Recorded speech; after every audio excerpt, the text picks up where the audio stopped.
Hey, well, good morning, everyone, and welcome to the Serve Orientation. My name is Jared. I'm the pastor of teaching and discipleship here at Indy Metro Church, and thank you so much for taking some time to learn more about serving here at Indy Metro Church. More than anything this morning, I hope that you learn how serving is going to help you grow as a follower of Jesus. The point is not to get you pragmatically plugged into roles so that things get done around the church, although that's going to happen. The real point of serving is to experience the gospel for yourself and to show that to other people as well. To grow as Jesus' followers, we need to be doing the types of things with our lives that Jesus did with his.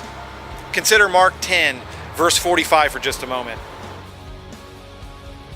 In Mark 10, verse 45, we read, "Even the Son of Man came not to be served, but to serve others, and to give his life as a ransom for many."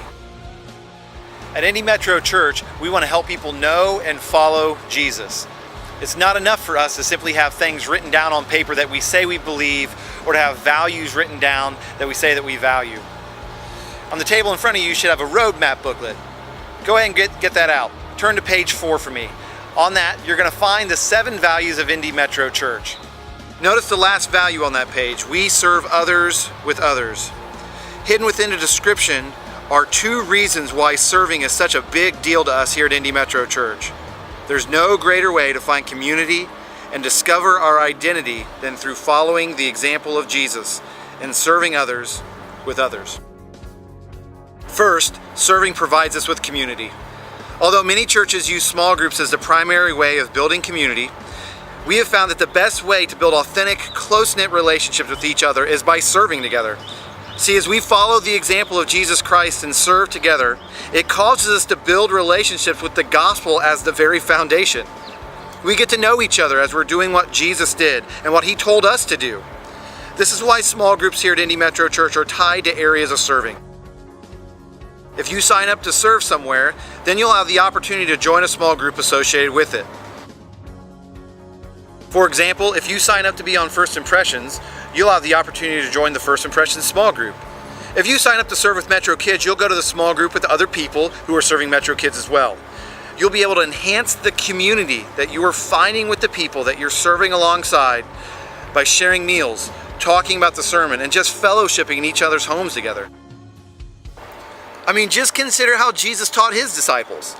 They didn't lock themselves in a room for 3 years and learn all about theology and become experts of religion. I mean, their small group was based on serving other people. They traveled from place to place, healing the sick, feeding the hungry, loving the unlovable. As they served other people, Jesus taught them what being his followers was all about. They put their faith into practice.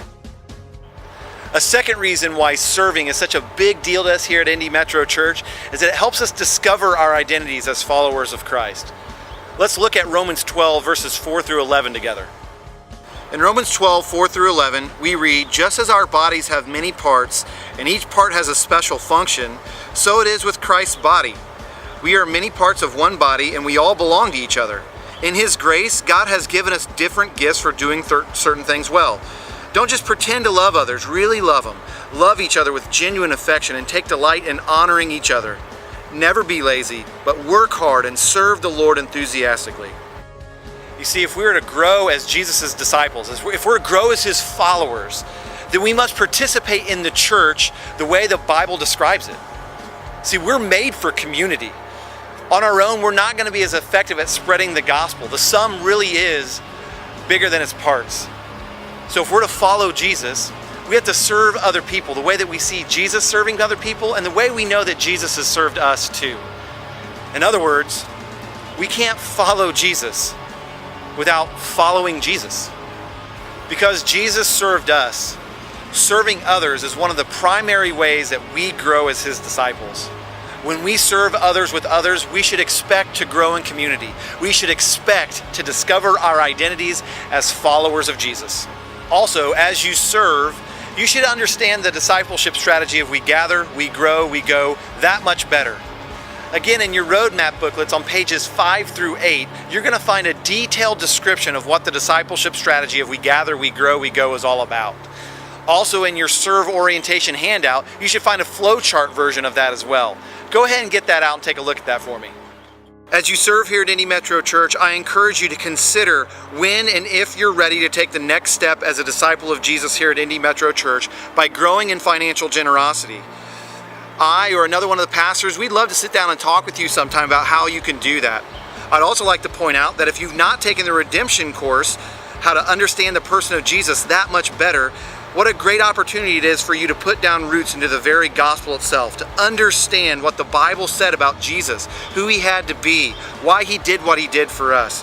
If you're interested in signing up for this class, please mark that on a response card in service later today.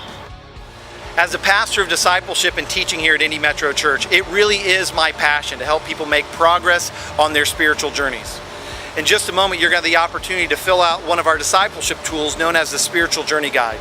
This is a great way of letting me, the other pastors, and the people who will be shepherding you as you serve here at Indy Metro Church know where you are in your spiritual journey, where you want to be in 6 months, what things are standing in between you and achieving that goal.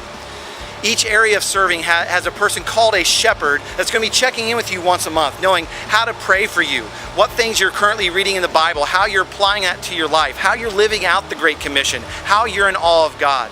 So these people, what a great resource it is for you, knowing that there's going to be someone that you can go to, that you can ask for prayer, that you can ask for assistance as you're struggling through knowing Jesus more and more and more every day. So as the leader of this session starts to pass out the Spiritual Journey Guide, let's just talk about it for a little bit so that you know exactly how to fill this out so that you can use it for the tool that it really is. As you can see, the Spiritual Journey Guide is really just a spectrum of faith or belief. Starting on the far left, we find people who are not interested or resisting. They have a negative view of Christianity and religion. They believe all religions are the same. As we start moving to the right, we find people who are curiously searching or questioning. They might attend Christian events, but out of curiosity, not because that they have a need to know God. Moving even farther towards the middle, people who are searching assertively or responding. They understand the difference between Christianity and religion. They're starting to intellectually believe in God. Finally, when we get to the middle, we find the faith commitment or embracing a relationship with God. People realize that they are powerless to achieve God's forgiveness. They believe that Jesus really is God, that they've received him as the risen Lord and Savior. They've made a decision to turn their lives and their wills over to the care and control of Jesus. As we continue moving to the right, we find people experiencing new life or adjusting to their relationship with Jesus. They start to share Christ naturally. They struggle with changing their value systems, but that's okay because they're grasping the meaning of the gospel and the core elements of following Jesus. Further to the right, we're growing in community or stabilizing. They have a deepening relationship with others in a local church. They've come to find the authority of the Bible as they make decisions. They're experiencing freedom over self-defeating habits.